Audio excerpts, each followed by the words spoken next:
Uy, kumusta mga kaibigan? Ngayon, excited akong ipakita sa inyo kung paano gumawa ng sarili ninyong organic na sabon sa bahay.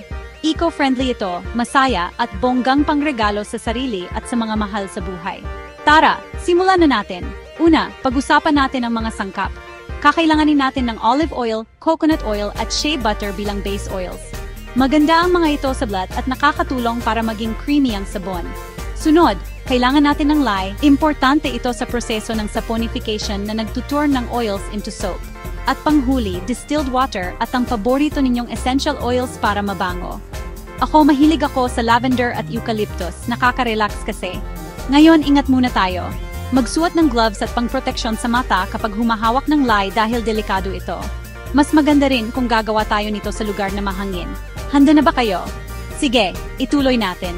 Dahan-dahang ihalo ang lye sa distilled water. Tandaan, liya sa tubig, hindi tubig sa lye para iwas disgrasya. Haluin ng marahan hanggang matunaw at itabi para lumamig. Habang lumalamig ang lye solution, tunawin naman natin ang ating base oils.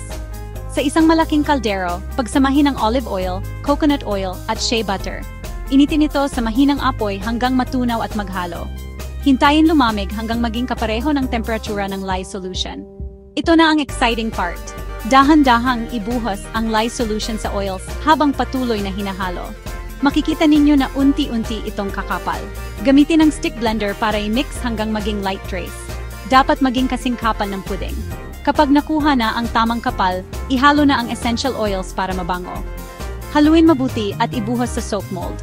Pantayin ang ibabaw gamit ang spatula at takpan ng cling wrap. Hayaan ito ng 24 hanggang 48 oras para tumigas. Pagkatapos tumigas, dahan-dahang tanggalin sa mold at hiwain. Ito ang medyo mahirap, kailangan patigasin pa ang sabon ng mga 4 na linggo. Para tumigas ito ng tuluyan at mawala ang natitirang lye. At ayan, may sarili na kayong organic na sabon. Bukod sa maganda ito sa balat, nakakabawas pa tayo ng plastic waste at harmful chemicals. Salamat sa panood at huwag kalimutang mag-like, share at subscribe para sa iba pang eco-friendly DIYs. Kita-kits sa susunod.